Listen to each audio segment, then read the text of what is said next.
Hello and welcome back to Picture Perfect Greek. Today we are going to have another short story in Greek for roughly the B1 level. You liked very much the previous story about gardening as far as I could see from your comments, and therefore I thought I would give you another story. This time it's a cooking story. I'm just going through all my hobbies, I'm gardening, I'm cooking. So let us go. Eleni is cooking. I will read you the story once first and then we will see the words. Η Ελένη στεκόταν στην κουζίνα της. Έξω έβρεχε, αλλά μέσα στο σπίτι ήταν ζεστά. Πάνω στον πάγκο, δίπλα στο νεροχύτη, είχε ένα παλιό κιτρινισμένο τετράδιο. Ήταν το τετράδιο με τις συνταγές της γιαγιάς της. Εκείνο το απόγευμα η Ελένη αποφάσισε να φτιάξει το αγαπημένο της φαγητό, γεμιστά. Πήρε μία βαθιά ανάσα. Δεν τα είχε ξαναφτιάξει μόνη της. Άνοιξε το ψυγείο και έβγαλε τα υλικά. 6 μεγάλες κόκκινες ντομάτες και 4 πράσινες πιπεριές. Από το ντουλάπι πήρε ρύζι, ελαιόλαδο, ένα κρεμμύδι και αποξηραμένο δυόσμο. Πρώτα έπλυνε καλά τα λαχανικά. Με ένα κοφτερό μαχαίρι έκοψε προσεκτικά το πάνω μέρος από τις ντομάτες και τις πιπεριές σαν καπάκι. Με ένα μικρό κουτάλι άδειασε το εσωτερικό τους και το κράτησε σε ένα μεγάλο μπολ. Η μυρωδιά της φρέσκιας ντομάτας γέμισε τον αέρα. Μετά πήγε στον πάγκο και άρχισε να ψιλοκόβει το κρεμμύδι. Τα μάτια της άρχισαν να δακρύζουν ακριβώς όπως της γιαγιάς της. Χαμογέλασε. Στο μπολ πρόσθεσε το ψιλοκομμένο κρεμμύδι, το ρύζι, τον δυόσμο, μπόλικο ελαιόλαδο, αλάτι και πιπέρι. Ανακάτεψε τα πάντα με τα χέρια της. Η γέμιση ήταν έτοιμη. Με το κουτάλι άρχισε να γεμίζει μία-μία τις ντομάτες και τις πιπεριές. Τις έβαλε προσεκτικά σε ένα μεγάλο ταψί. Έριξε λίγο νερό και λίγο λάδι από πάνω και σκέπασε κάθε λαχανικό με το καπάκι του. Άνοιξε τον φούρνο και τον ρύθμισε στους 180 βαθμούς. Μόλις ζεστάθηκε, έβαλε το ταψί μέσα. Για την επόμενη ώρα το σπίτι μύριζε καλοκαίρι και οικογένεια. Όταν τα έβγαλε, τα γεμιστά είχαν μία υπέροχη χρυσή κρούστα. Η Ελένη σέρβιρε ένα στο πιάτο της. Η πρώτη μπουκιά ήταν μία αποκάλυψη. Δεν ήταν απλώς νόστιμο. Ήταν η γεύση των παιδικών της χρόνων. Εκείνη τη στιγμή η Ελένη κατάλαβε. Το μυστικό συστατικό στη συνταγή της γιαγιάς δεν ήταν ο δυόσμος ή το ελαιόλαδο. Ήταν η αγάπη και η φροντίδα που έβαζε μέσα. Και τώρα όλα αυτά ήταν στο δικό της πιάτο. Μερικές συνταγές τελικά δεν ταΐζουν μόνο το σώμα, αλλά και την ψυχή. Okay, so this was the story. This is a story about Eleni cooking the recipe of her grandmother, and now we will go through it and discuss the words, the expressions in there. Η Ελένη στεκόταν στην κουζίνα της. Ελένη στεκόταν was standing, στέκομαι to stand, στην κουζίνα της, in her kitchen. Έξω έβρεχε, αλλά μέσα στο σπίτι ήταν ζεστά. Outside it rained, but in the house it was warm. Πάνω στον πάγκο, δίπλα στο νεροχύτη, on the counter, δίπλα στον νεροχύτη, beside the sink. So pangos is the counter is the surface on which you work, the working surface, right? Pangos. And there's also pangaki. Pangaki is the bench where you sit outside in a park, right? A park bench or a bench on the street side, right? So this is also a pangaki, a small pangos. Δίπλα στο νεροχύτη. Νεροχύτη is a very nice word because it means sink, and nero is the water, and hino means to spill, to pour out. So it's the thing for pouring out water, νεροχύτης. Είχε ένα παλιό κυτρινισμένο τετράδιο.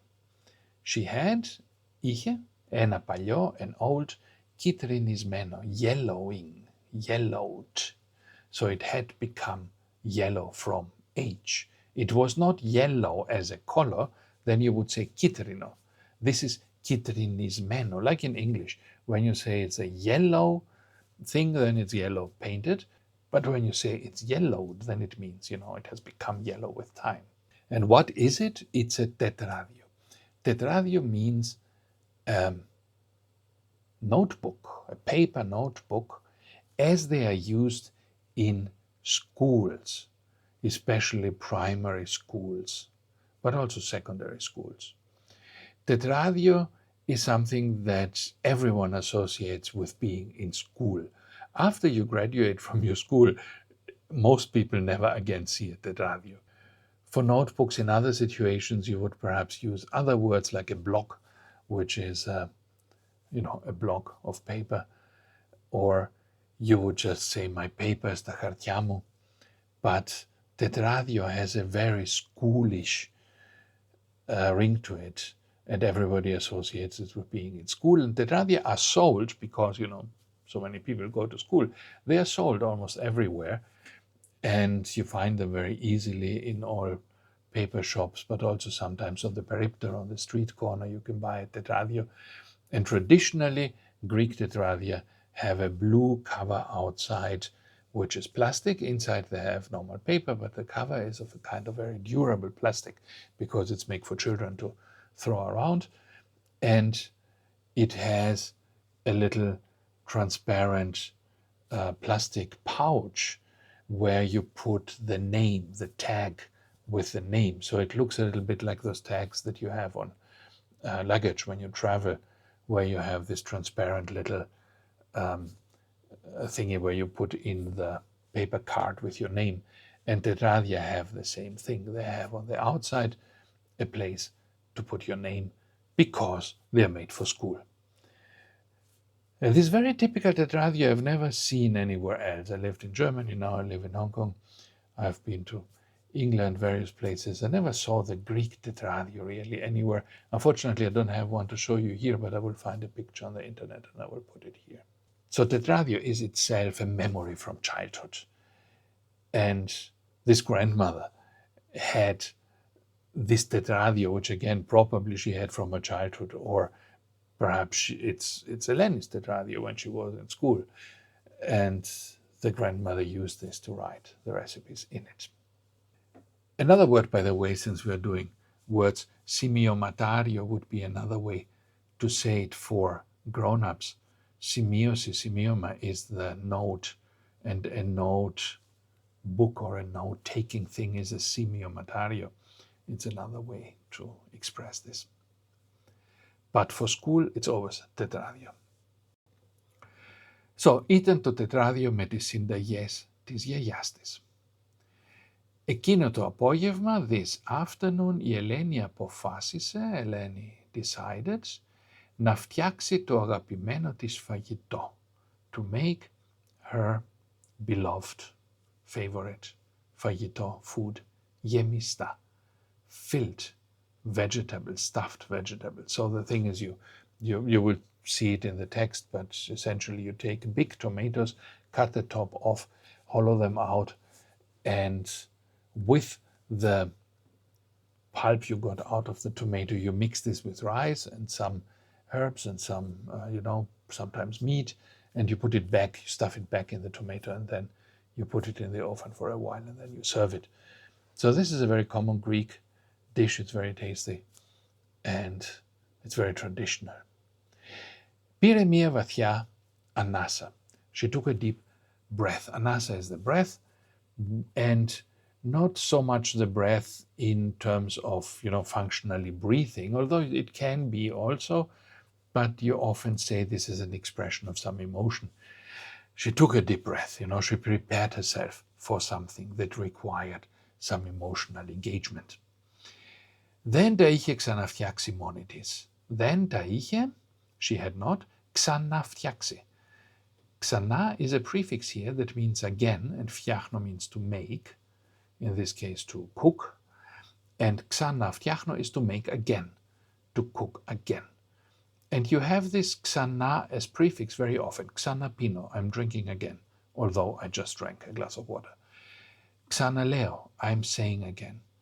Ξαναπηγαίνω, I'm going again to somewhere I went yesterday. And so on. Ξαναβλέπω ένα έργο, I'm watching again a particular movie. So, δεν τα είχε ξαναφτιάξει, she had not made it again, μόνη της, alone. And moni, we've talked about the word often, right? Monos, monachos, means alone. Also, monachos is the monk. Άνοιξε το ψυγείο. She opened the fridge. Ψυγείο, ψήξη, ψύχνο, ψυχρός. These are all words. All the ψυχ means cold, not frozen, but cold. So the ψυγείο is the fridge, is not the freezer. The freezer then would be κατάψυξη. And kata is the prefix that means very much. So katakokino is very red. Katamavro is very black. Katapsiksi is very freezing, very cold. But if I only say ψυγείο is the normal fridge, the normal cold fridge. Ψύχρα also is the cold weather. You can say ο καιρός είναι ψυχρός. The weather is cold. Or a person is cold. Με κοίταξε ψυχρά. She looked at me in a cold way. Και έβγαλε τα υλικά. Υλικά are the ingredients. Yle is, interestingly, in ancient Greek, just matter. Matter as opposed to spirit or something like that. So material things. And τα υλικά now in a kitchen context are always the ingredients. 6 μεγάλες κόκκινες ντομάτες, 6 big red tomatoes και 4 πράσινες πιπεριές and 4 green. Πιπεριές are the bell peppers in Greek context. It means actually all kinds of pepper-like things. So if you have some of those more spicy peppers, you could also perhaps call them a piperia, but by default piperia is the sweet, the non-spicy bell pepper, because this is what is mostly used in Greek cooking. Από το ντουλάπι, ντουλάπι is the cupboard in which you have things. Από το ντουλάπι πήρε ρύζι, rice, ελαιόλαδο, olive oil, ένα κρεμμύδι, an onion, και αποξηραμένο. Από means from, and xeros means dry. And the apo as a prefix often means completely again. So apoxyrameno means completely dry, dried up. Diosmo. And diosmos is a kind of mint plant. And it's, I'm not sure which kind, there are different kinds of mint. Anyway, diosmos is the one that is used in Greek cooking. It is used dry because it keeps better, so then you put flakes of this, into your food. First, πρώτα έπλυνε καλά τα λαχανικά. First, she washed well the vegetables.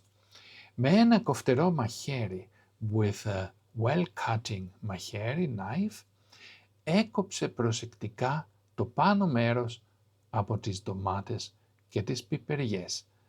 She cut προσεκτικά, carefully, το πάνω μέρος, the top part, από τις ντομάτες, from the tomatoes, and the πιπεριές, σαν καπάκι. Σαν is the comparison, like a καπάκι. Καπάκι is the cover, the lid of a pot, like a lid from a pot. And this is how you cut it. You cut the top off, and then you have this lid of the tomato, which later you put back to make the thing seem like it is still full, right, in its original state. But in reality, of course, it's cut up and emptied and filled and stuffed and so on. So later when you eat it, you take off the lid, which normally is not eaten because it contains the bit of greenery there. So you would just throw away the lid and eat the rest of this vegetable. Με ένα μικρό κουτάλι, with a small spoon, κουτάλι, άδειασε το εσωτερικό τους. She emptied το εσωτερικό, the inside. Now, eso means in is a prefix for in and exo is out. So esoterico is the inside of anything. You can use it for rooms, το εσωτερικό του γραφείου μου, the inside of my office, or you can use it for anything that is inside.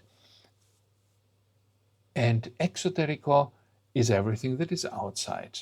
And most commonly, exoterico is used for other countries, abroad, right? So when you're in the airport, you would have perhaps an airport for flights within Greece. This is an aerodromio or aerolimenas esoterikou, inside, and aerodromio exoterikou, an airport for the outside. So exoterico, if you don't specify anything else, normally means countries outside of Greece. Είσαι από το εξωτερικό. Do you come from outside of Greece? Do you come from a foreign country? So με ένα μικρό κουτάλι άδειασε το εσωτερικό τους και το κράτησε σε ένα μεγάλο bowl. And she kept it in a big bowl. And the bowl is το bol. So this is easy to understand. Η μυρωδιά της φρέσκιας ντομάτας γέμισε τον αέρα. Η μυρωδιά, the smell, the scent, της φρέσκιας ντομάτας, of the fresh tomato. These are all foreign words, right? The bol, the fresca, the domata, these you can see, they are all words from other European languages. Γέμισε τον αέρα, filled the air. Μετά άρχισε να ψιλοκόβει το κρεμμύδι. She started to ψιλοκόβει. Ψιλο again is a prefix. You see, we have very often these prefixes. So you have kovo and you have ψιλοκόβω. Ψιλο means small or thin. Don't confuse it with ψιλο with ita, which means high, tall. Here we have ψιλο with iota, which means thin. So ψιλοκόβει, cut thinly. Το κρεμμύδι, the onion. Τα μάτια της άρχισαν να δακρύζουν. Her eyes started to water. Δάκρυ is the tear, to tear up. Ακριβώς όπως της γιαγιάς της. Exactly. Ακριβώς means exactly. Again, don't confuse this with ακριβό. Ακριβό is expensive. Something is ακριβό. It costs a lot of money. But when you say ακριβώς with omega and the sigma at the end, this means precisely, exactly. Ακριβώς όπως της γιαγιάς της. As her grandmother's. Χαμογέλασε. She smiled. Γελάω is to laugh. Χαμογελάω is to smile. Στο bowl, in the bowl, πρόσθεσε, she added. Prostheto means to add, and it means to add also in the arithmetic sense. I'm adding two numbers, prostheto δύο αριθμούς. Πρόσθεσε, she added, το ψιλοκομμένο, the small cut, finely cut, κρεμμύδι. Το ρύζι, the rice, το δυόσμο, the mint. Μπόλικο ελαιόλαδο. Μπόλικο is everyday expression for quite a lot, biggish amount of something. And you use it with things that are mostly, uncountable, where you talk about a mass or an amount of something. So you can say, did you drink, water today? Perhaps you ask your children, did you drink enough water today? And they say, yes, we drank boliko nero, lots of water. But boliko is not exactly lot. So when you have, let's say, a tsunami or something, and the city is flooded, then you wouldn't say boliko. So boliko is a lot, but still in a context where we are talking about a relatively small amount. Where otherwise it's poli, it's a lot. So polinero, a lot of water. Or boliko alati, you can put salt in your food. Boliko alati means quite a lot of salt. So the food is quite salty, but it's not inedible. You have not completely destroyed it with salt. So boliko is a lot, but within the limits of a sensible a lot. I put perhaps a little more than usual, right? This is what boliko is. Boliko eleolado. Eleolado, elea is the olive, lade is the oil, eleolado again is one word, olive oil. Boliko eleolado, alati και πιπέρι, salt and pepper. Ανακάτεψε τα πάντα με τα χέρια της. Ανακάτεψε, she mixed up. Ανακάτεψε. Ανακάτεψε is a funny word because it contains ano and kato, right? Ano is up and kato is down. Ανακάτεψε means she mixed up and down. So in reality it means she mixed up. But it comes from having this meaning of up and down, and I'm mixing the up into the down and the down into the up. So whatever is up goes down and whatever is down goes up. And so anakatevo means to mix something, thoroughly up. Ανακάτεψε τα πάντα με τα χέρια της, she mixed up everything with her hands. Η γέμιση ήταν έτοιμη, the filling was ready. Με το κουτάλι άρχισε να γεμίζει μία-μία τις ντομάτες και τις πιπεριές. With the spoon, she started mixing one by one, μία-μία, one by one, τις ντομάτες και τις πιπεριές.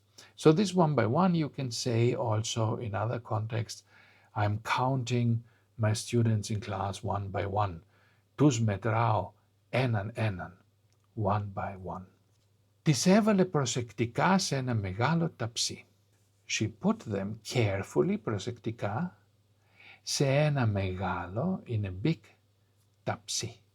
Ταψί is the metal tray you use in the oven. Tapsi is very common in Greece because often, in traditional families, you still have big families. It's not so much like the Western European or American core family where you have only father, mother, and one child. There you don't really need a tapsi because you don't have so many people to feed. A traditional Greek family has, the grandparents, the parents, and then lots of children, and perhaps also a cousin or two are living there with you. And you have a whole house that's full of people. And so when we cook, or when the grandmother often cooks, because the parents perhaps have to work, they're busy, and so the grandmother is at home spending the day, the early part of the day cooking, so that at lunchtime the food is ready.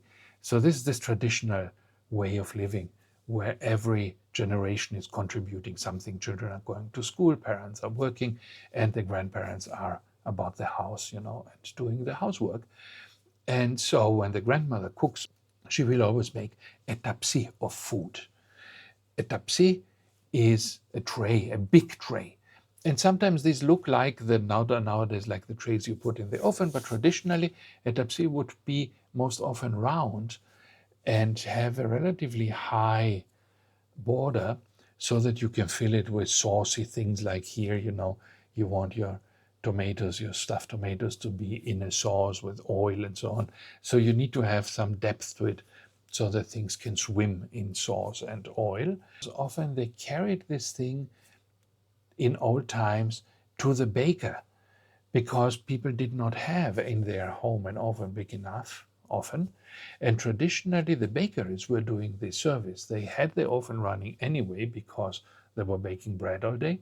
And so they offered the service. You brought your tapsi to the bakery and they put it in their oven and they cooked your meal there. And they did it for the whole village, right? Often you would have this village and everyone would bring their tray to the bakery. And then after a few hours, you will go and get it back and serve it. So το ταψί is very important for Greek cooking. Έριξε λίγο νερό και λίγο λάδι από πάνω και σκέπασε to cover κάθε λαχανικό, every, κάθε means every, right? Κάθε λαχανικό, every vegetable, με το καπάκι του, with its καπάκι, with its lid, with its cover. Άνοιξε τον φούρνο και τον ρύθμισε στους 180 βαθμούς.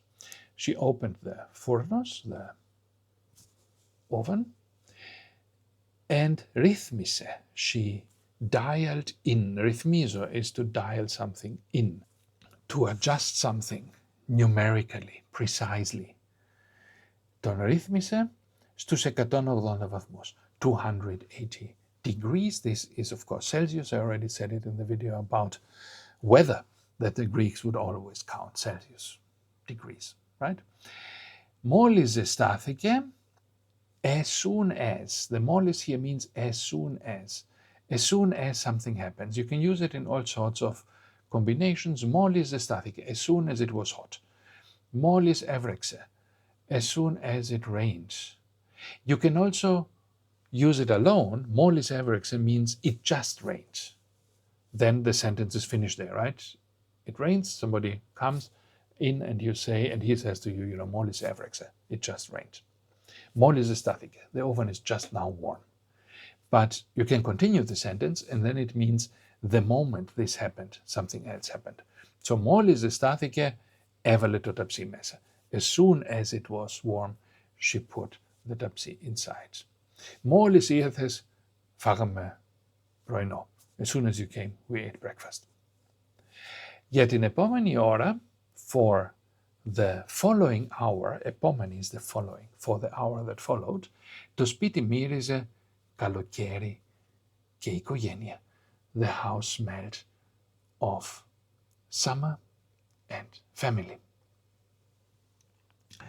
Όταν τα έβγαλε, τα γεμιστά είχαν μία υπέροχη χρυσή κρούστα. Όταν τα έβγαλε, when she took them out, τα γεμιστά, the stuffed vegetables, είχαν μία υπέροχη means wonderful, great, beautiful, υπέροχο, wonderful.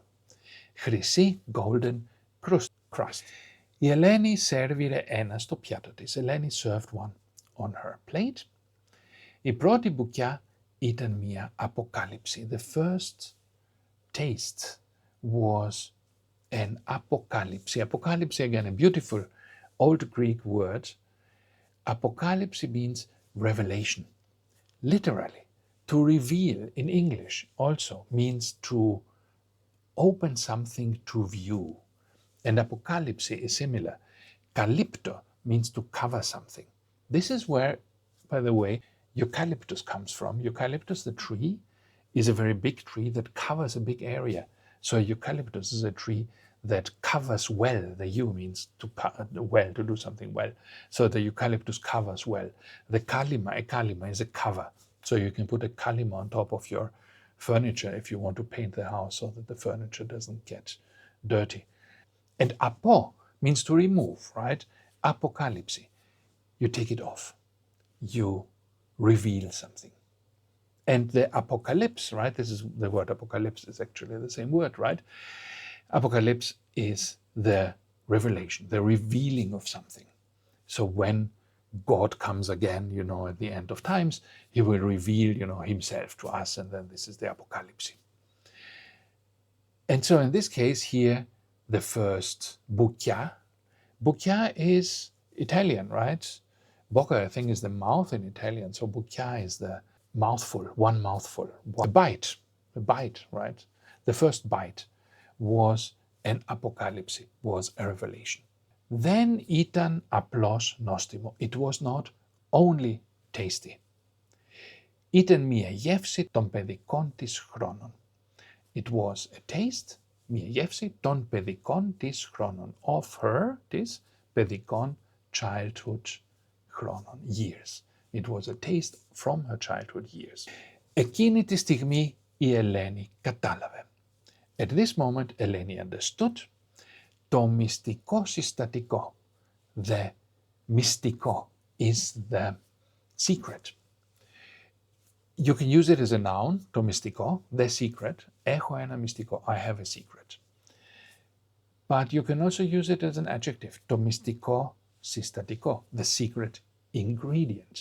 Στη συνταγή της γιαγιάς, in the recipe, συνταγή της γιαγιάς of the grandmother, δεν ήταν ο διόσμος, was not the mint, ή το καλό ελαιόλαδο, or the good olive oil. Ήταν η αγάπη και η φροντίδα που έβαζε μέσα. It was the love and the φροντίδα, the care, που έβαζε μέσα. And again, φροντίδα, care is common in many contexts, like in English, the word care. You can say, φροντίζω το σκυλί μου, φροντίζω τη γάτα μου. I take care of my dog or cat. Φροντίδα is the care. Που έβαζε μέσα, which she put inside the dish. So the secret ingredient was not those material ingredients, but the love and the care that she, the grandmother, put into the dish. Και τώρα αυτή η αγάπη ήταν στο δικό της πιάτο. And now this love was on her own πιάτο, plate. Μερικές συνταγές, τελικά, μερικές, some, συνταγές, recipes, τελικά, after all. And this again is exactly the meaning of after all. After all, τελικά, τέλος is the end. Τελικά, at the end, after all. Μερικές συνταγές, after all, τελικά, δεν ταΐζουν μόνο το σώμα. Ταΐζω means to feed, in the way you feed a baby. You give food to someone, but almost, feeding, not only providing the food, but actually, putting it into the mouth of someone. So you would not say that a restaurant is taizi, you, right? Because they're not feeding you in the sense. They are feeding you, yeah, you're giving you the food. But feeding means, manually feeding, literally, putting the food in the mouth of someone. So some recipes are not feeding only the body, το σώμα is the body, but, αλλά και την ψυχή, but also the soul. And ψυχή is the soul, and this is where psychology comes from, the study of the soul. Okay, so here we are. That was the story of this cooking. This was a very long video. I hope you didn't fall asleep in between, and I hope you enjoyed it. Perhaps you can do multiple sessions of that. I will leave all the vocabulary on my Substack. You can go there and read the vocabulary and the text if you want to have it in a written form. Otherwise, thank you again for all your contributions to this channel. Thank you, and see you next time. Bye-bye.